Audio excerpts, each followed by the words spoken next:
Hello everyone friends. आप देख रहे हैं डी क्लास लेक्चर। तो अगर आप वीडियो में नए हैं तो चैनल को सब्सक्राइब करिए, लाइक करिए और बेल आइकन को प्रेस करिए ताकि वीडियो की नोटिफिकेशन नए नए आप तक पहुंचती रहे। तो आज हम बात करने वाले हैं फिजिक्स की फाइल के बारे में। तो क्लास 12 की फिजिक्स की फाइल तो बच्चों को बनाने में बहुत दिक्कत आ रही थी। तो कमेंट हमने किए, हमारे पास कमेंट आया कि फिजिक्स की फाइल हमको चाहिए। तो फिजिक्स की फाइल हमने यहाँ पे प्रोवाइड किया है। तो आप सब फिजिक्स का फाइल देखते हैं तो पहला हमारा क्या आता है, इंडेक्स। इंडेक्स में हमने सब कुछ इसमें 6 प्रयोग किया है। इंडेक्स। अब पहला प्रयोग आता है, प्रयोग संख्या पहला। तो दो पिनों के द्वारा अवतल दर्पण की फोकस दूरी ज्ञात करना। दो पिनों के द्वारा अवतल दर्पण की फोकस दूरी ज्ञात करना। तो इसमें आवश्यक सामग्री भी लगेंगे, सिद्धांत भी रहेगा, प्रेक्षण भी रहेगा। तो इस वीडियो को स्क्रीनशॉट मार लीजिए या फिर इसको रोक के लिखते रहिए। अब इसका देखिए चित्र है, वस्तु पिंड का प्रतिबिंब। अब यहाँ पे चित्र आ गया। अब फिर उसके बाद क्या है, गणना। क्या करना है, गणना करना है। तो इसमें सूत्र से हम क्या करेंगे, गणना करेंगे। फिर इसके बाद है परिणाम। परिणाम हम देखेंगे। फिर उसके बाद सावधानियां हैं, संभावित त्रुटियां हैं। तो हम क्या करेंगे, इसको देखते रहेंगे। अब अगला प्रयोग आता है, प्रयोग संख्या 2। प्रयोग संख्या 2 में उद्देश्य हमारा क्या है, उत्तल लेंस द्वारा अवतल दर्पण की फोकस दूरी ज्ञात करना। उत्तल लेंस द्वारा अवतल दर्पण की फोकस दूरी ज्ञात करना। तो आवश्यक सामग्री या आवश्यक उपकरण। फिर उसके बाद सिद्धांत है, प्रेक्षण है। फिर हमारा ये क्या है, ये हमारा प्रयोग है, इस चित्र है। फिर उसके बाद गणना है, सावधानियां है, परिणाम है, संभावित त्रुटियां हैं। तो ये संभावित त्रुटियां खत्म हो गया। अब देखिए प्रयोग संख्या 3। प्रयोग संख्या 3 में देखेंगे, उत्तल लेंस की फोकस दूरी दो पिन विधि द्वारा से ज्ञात करना।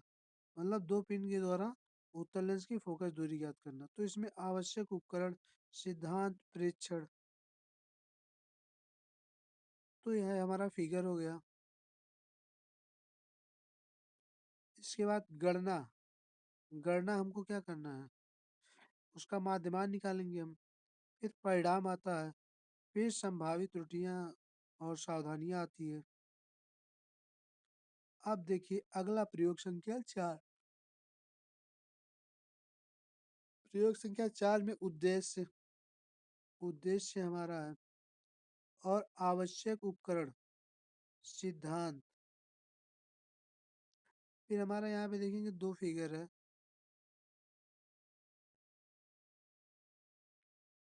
और इसके बाद हम देखेंगे, यह आएगा प्रेक्षण। प्रेक्षण में हम क्या करेंगे, EF1 ज्ञात करने की तालिका बनाए हैं। तो आगे देखिए। फिर इसके बाद हमारा क्या आता है, गणना। तो इसका औसत मान निकालने के बाद हमारा गणना आता है। फिर सावधानियां आती है, संभावित त्रुटियां आती हैं। फिर आ गया प्रयोग संख्या 5। तो हमारा उद्देश्य है प्रिज्म के पदार्थ का अपवर्तनांक, अपवर्तन कोण I तथा विचलन कोण डेल्टा के सदैव वक्र विस्कर्ण ज्ञात करना। तो आवश्यक उपकरण हमारा क्या हो गया। फिर उसके बाद सिद्धांत है, प्रेक्षण है। फिर देखिए एक्स अक्ष और वाई अक्ष पे ड्राइंग ड्राइंग है। फिर उसके बाद देखिए गणना आता है। गणना के बाद परिणाम आता है। फिर सावधानियाँ आती है, फिर उसके बाद संभावित त्रुटियाँ आती हैं। अब देखते हैं प्रयोग संख्या 6, उद्देश्य। मीटर सेतु द्वारा प्रतिरोध के श्रेणी क्रम संयोजन के नियम का सत्यापन करना। तो इसमें आवश्यक उपकरण, सिद्धांत, प्रेक्षण, गणना, फिर हमारा फिगर आ गया। इसमें देखेंगे फिगर में ड्राइंग करेंगे इसको। फिर हमारा प्रेक्षण 1, प्रेक्षण 2, फिर आ गया हमारा परिणाम, फिर उसके बाद सावधानियाँ, तब उसके बाद आता है संभावित त्रुटियाँ। तो ऐसे प्रैक्टिकल फाइल या अन्य वीडियो के लिए हमारे चैनल को सब्सक्राइब करें और कमेंट करें, ताकि हम नए नए वीडियो आप तक लाते रहें। तो आपको क्लास 12 की फिजिक्स की फाइल में कोई दिक्कत नहीं होनी चाहिए।